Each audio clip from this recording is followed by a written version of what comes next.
So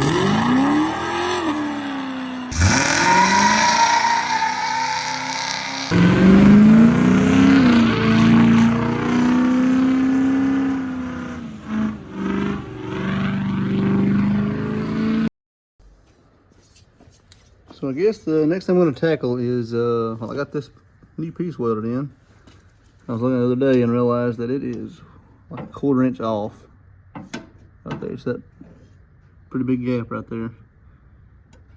I don't know how noticeable it would be, but noticeable to me. So I guess I'm going to cut this whole lip off right here, at least probably from here to where the new one stops right there. Probably cut all that out. I got a whole new rocker panel, so I'm just gonna cut this little lip section off of there and try to just replace that. I'm thinking that's gonna work. It's pretty flat across here. This is all pretty flat. It's just that spot right there is where those green lines are. That's all indented about a 1/4 inch at the deepest point. So I'm gonna cut that lip off and start fitting up the new one.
So this leftover section from this side of this piece I replaced.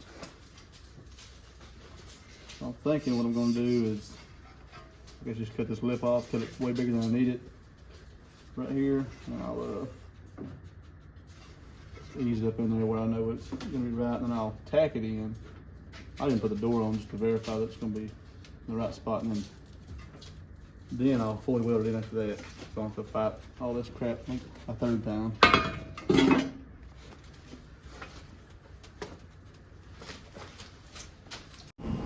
I just figured it'd be easy to do a time lapse on this. I just cut that lip off of that leftover piece and then ground it smooth down both sides of it until I got it was fitting pretty good. Which at this point I didn't realize it was going to be all cut back out again, but that's what all this is. A little bit of body work trying to get the angle just right, and then I got it in there and got it fit pretty good. It's kind of hard to video and hold this, but this straight edge against there, got it tacked in. Not really a gap there anymore. Pretty tight all the way down. So that wheel's kind of in the way, but pretty straight. Check the other side, and it's got a bit of a bow across there from the factory. So this is supposed to be perfectly straight, but it isn't supposed to have that 1/4 inch gap either. So I got that tacked in pretty good, and I'll finish welding it out later. A few hours later, but I'm back on the whole door seal project. Got the door hinges, press bushings, everything already put together. I'm throwing this door, which I painted this door, but it's got a lot of overspray to wet sand or something, I guess, but it's got a lot of overspray on it. But we'll mount them up and then attempt to put the door on over there so I can verify everything fits like it's supposed to. The door mounted on there, decent gaps. I mean, they're not great, but I mean, That'll work for right now. All the gaps are decent besides this one. So it's all right up to there. And it just falls off. That right there is huge. I'm not sure what I'm gonna do about that. I mean, this right here is factory gap. That's not that bad, but like I said, down here, that is terrible. So, still debating what I'm gonna do about that. I can't live with that right there being that big. And that small gap down there and that big old gap down there, that would not look good. I mean, most people probably won't even see it from up here, but that would drive me crazy. So, still trying to figure out what I'm gonna do with it. So the goal right now is, you can see this massive gap right there. I'm not sure what the factory gap is. I know it's tighter than that though, so maybe you kind of jumping the gun, but I wouldn't put this door on. It's got a all factory rocker in it. So put that door on right there, and then try to figure out what the gap is supposed to be on the other side. So I'm gonna throw that on real quick. So on the driver's side, I opted to go ahead and use the engine hoist, because on the passenger side, I dropped the door, hit myself in the back of the head. It was an absolute struggle trying to get it on and trying to adjust it and everything. So I figured I'd go ahead and use that so I keep it straight, try not to scratch in the new paint up in the door jamb, and it worked out a lot better than the passenger side did. Got that door put on. The gaps are fairly even. And this whole bottom gap right here is about, I put my fingernail, which is what the original part of the other side is. So that's what gap I gotta match. But it does feel good to have both doors on here now. I had both doors on for a long time, so a little bit of progress. Sitting down there is probably a little easier to see that gap. It's about the same all the way to about right here. And then it starts tapering off that way real bad. So I'm gonna get a straight edge, check the bottom of this door. That's what I'm gonna be basing that gap on, the bottom of that door. So that's pretty good through there, pretty even. So I think this door's good. Just gonna verify that it's straight before I start basing anything else off of it. Straight edge. Yeah. That door's straight as you could ask for. So I'm gonna be basing my gap off the bottom of this door. I'll just cut that out. So one way to do it is just cut that out right there on the bottom and pick it up quite a bit, maybe like a 1/4 inch. Yeah, I picked that whole thing up 1/4 inch from about right there. That's 1/4 inch to the max. I guess it's like, it'd be like a 1/16 inch right here probably, but it'll progress on down to that whole 1/4 inch. So it's gonna suck. I don't know if the frame, I don't know if the cab's twisted or what. I mean, it's gonna be hard to get a 1/4 inch out of that. Unless I just cut part of this. That's a big part of that A-pillar. Trim the bottom part of the A-pillar off, and then cut all the way down here, and then kind of peel it up a little bit. It's been hard to do and keep straight, but gotta do something. I can't live with that gap. So yep, that's what we got. Look a little bit crazy with the Sawzall. I was able to get the gap. It's pretty smooth. I mean, I haven't welded anything in yet, but it's a whole lot tighter than it was before. I'll end up probably tacking a straight edge to this side and the top side to make sure it all stays straight like it's supposed to and doesn't start warping or anything.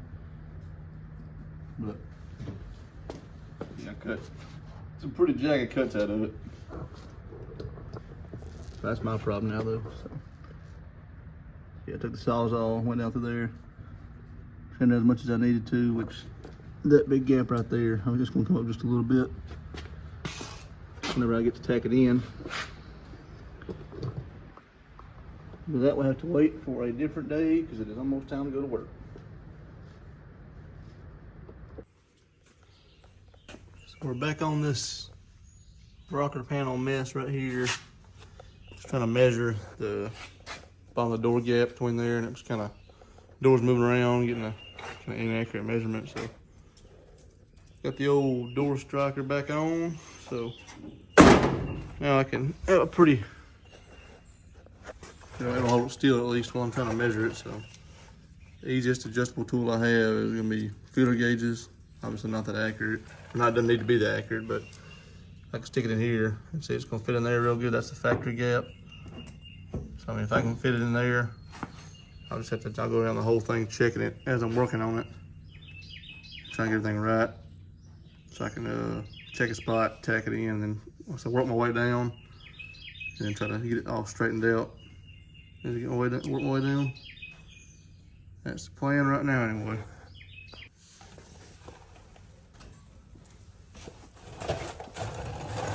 So it was pretty tight up around here. This is where the original new piece I welded in was right here.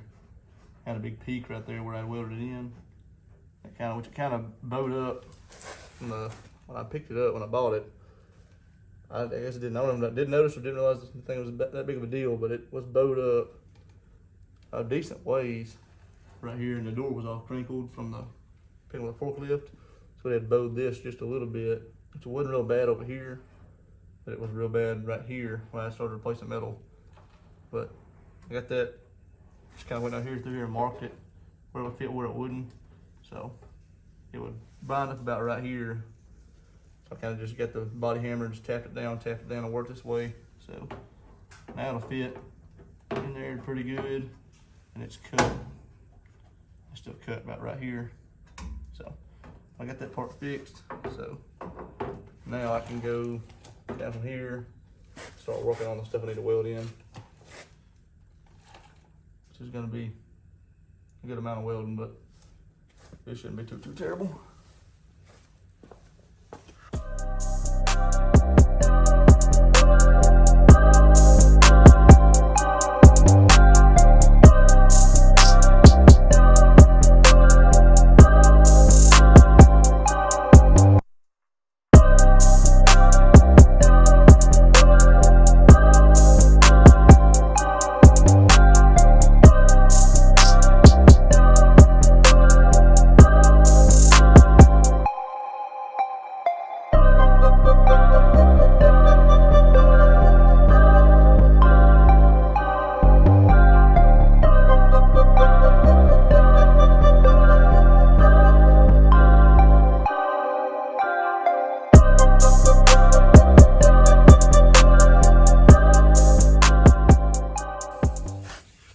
There we go, got it tacked in. Pretty even, lightly tacked in. Just had to play with it a little bit, but at least it ain't flopping around anymore, so. A lot better gap than it used to have, for sure. Not perfect, but better. And realistically, it'll be 5 inches lower than it is right now. If you're looking from right here, I mean, if someone's gonna bust my balls over that right there, they're gonna find something else to bust my balls over too, so it'll be just fine.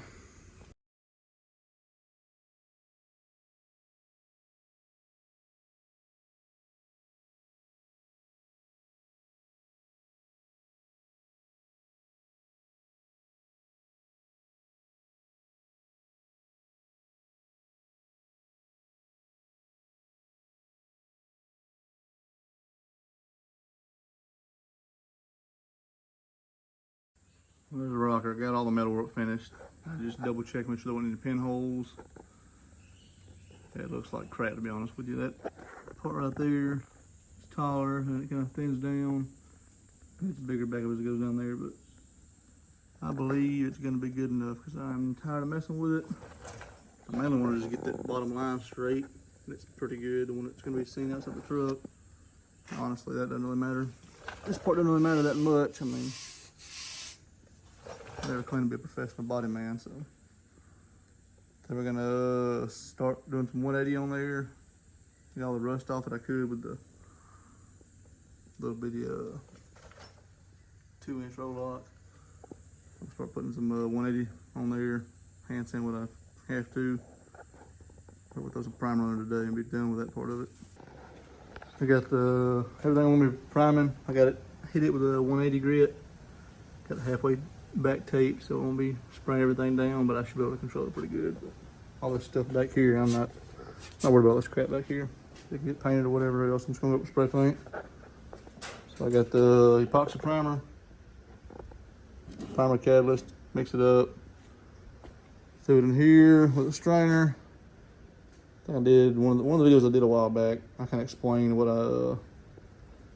how I used all that stuff and how I measured it. So, but obviously clean that real good, got that all real good and clean. Like I said, hit it with 180, blew it off, hit it with some surface wash, which is like this stuff right here.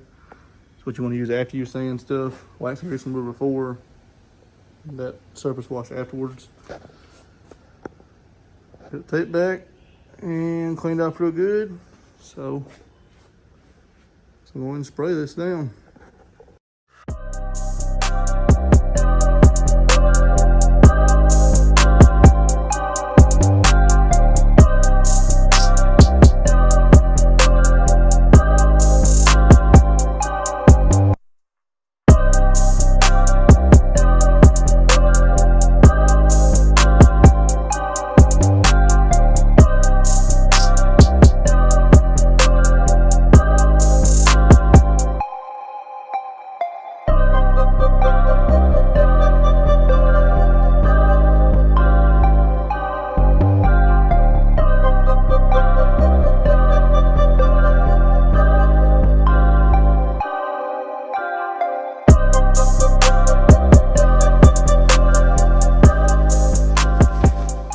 Gotta wait 30 minutes for that for I put another coat on. You see right here, application right here. Probably 1 or 2 medium wet coats. That's every 30 minutes between coats. So I'm gonna let that sit for about 30 minutes and throw another coat on, which I got plenty left in the gun.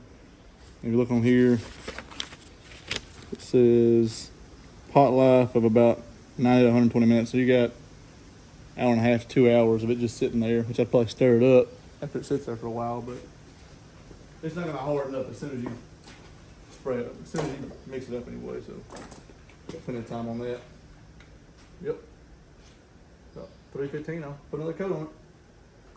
It's been about 30 minutes. I'm gonna throw the second coat on here and go a little wetter with this one, then I'll call it good.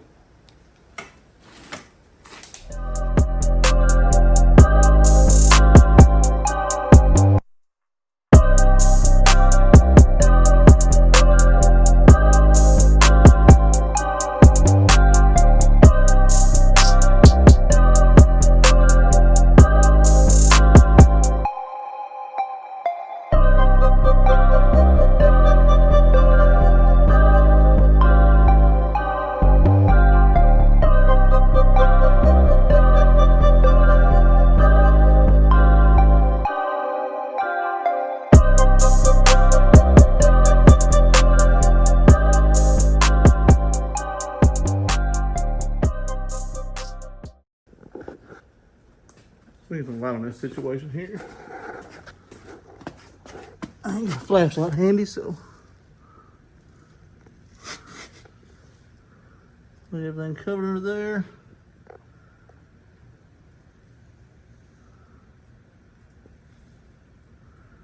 Yep.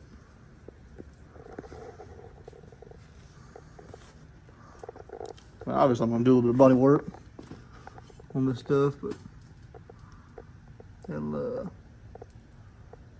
I'll keep it from rusting until I get the body work part of it. So I'll stop the video right there. Just gonna do some body work. A little mud on there. Still paint it, but if y'all send me paint and nobody wants to watch anybody do Bondo and stuff like that. So leave it right there. And thank y'all for watching. Go check out my other videos if you want to see me doing all this paint and stuff like this. I got go a little more in detail with all the measuring and stuff like that I do with paint and stuff. So thank y'all for watching. Y'all like, comment, subscribe. See you on the next one.